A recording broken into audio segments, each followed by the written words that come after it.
ازيكم؟ انا هبه ودي قناتي. النهارده هنكمل مع بعض ايس كريم الفاكهه. عملنا مع بعض قبل كده ايس كريم البطيخ والشمام. النهارده بقى هنعمل ايس كريم المانجا وايس كريم الموز وايس كريم الكيوي بطريقه سهله ولذيذه وهتعجبكم قوي. ولو عجبتكم طريقتي اعملوا لايك وشير واشتراك في القناه بتاعتي، ويلا نبدا.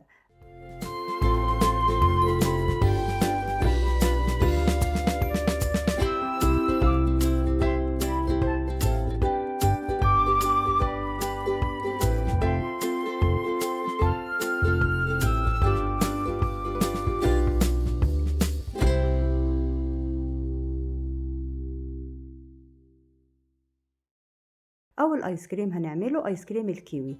3 وحدات كيوي مقاسهم وسط كده، قشرتهم وقطعتهم شرايح، وبعد كده حطيتهم في محضرة الطعام وضربتهم كويس قوي من غير مية. ولو مش عندك المحضرة استعملي دورق الخلاط هيدينا نفس النتيجة.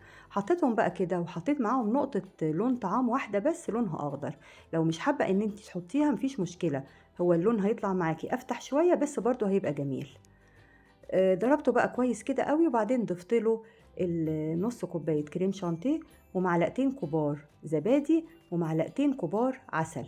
بديل معلقتين العسل معلقتين سكر، وبديل معلقتين الزبادي نص كوباية لبن.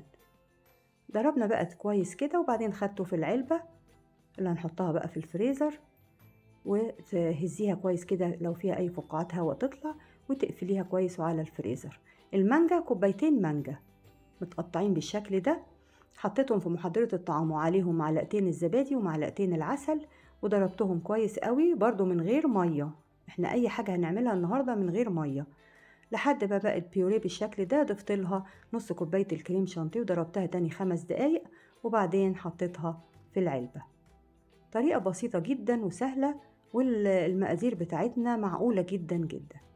ادي بقى ايس كريم المانجا كده، برضو تخبطي العلبة كده وتغطيها وعلى الفريزر.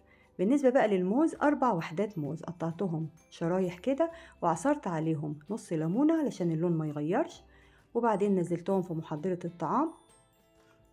ضربتهم كويس قوي الأول برضو من غير مية، وبعدين ضفت لهم العسل والزبادي والكريم شانتيه بنفس المقادير، وضربتهم بقى تاني 5 دقايق وحطيتهم في العلبة. ده ايس كريم الموز. طبعا انت ممكن في انواع كتيرة تعمليها، يعني ممكن ايس كريم فراولة، ممكن خوخ، اي فاكهة تحبي تعمليها هتبقى بنفس الطريقة. دي العلب بقى لما تطلع طبعا تسيبيها 5 دقايق بس كده الاول، وبعدين تبدأي تغرفي. دي الحاجات اللي هنزين بيها: جوز هند محمص، جوز هند ابيض، بندق، فستق، شوكولاته فرماسيل الوان، شوكولاته فرماسيل بني، شوكولاته فرماسيل ذهبي، شوكليت شيبس. دي مش لازم تلتزم يعني بالتزيين ده، انا بديكي افكار، لو انت عندك افكار تانية براحتك. دايما التزيين ده يعني ذوق شخصي ليك. البولة بتاع الايس كريم هنحطها في ميه دافيه كده، وكل ما تغرفي هتحطيها في ميه دافيه الاول، وزي ما بقولك تسيبي العلب 5 دقايق الاول وبعدين تغرفيها. ده ايس كريم الموز بقى. ايس كريم الموز ده اكتشاف، طلع حلو جدا، طعمه لذيذ جدا وهيعجبكم قوي قوي. زينته بقى بالشوكولاته الفرنسيه البني كده بالشكل ده، وطعمه بقى حلو جدا. طبعا ايس كريم المانجا كلنا عارفين ان هو يعني رائع، ده مش عايز كلام، لكن بالنسبه لي الموز هو اللي كان اكتشاف. زينت المانجا بالفستق كده بالشكل ده. وده ايس كريم الكيوي، شايفه لونه بقى زي ما بقولك لو ما حطيتيش اللون هيبقى افتح من كده شويه، بس برضه هيبقى حلو. انا زينته بالبندق بالشكل ده، والكيوي طالع حلو قوي، والمزازه بتاعته لذيذه كده مع العسل، مديه طعم لذيذ قوي. وبألف هنا، طريقه بسيطه وسهله، ومكونات يعني موجوده في كل بيت.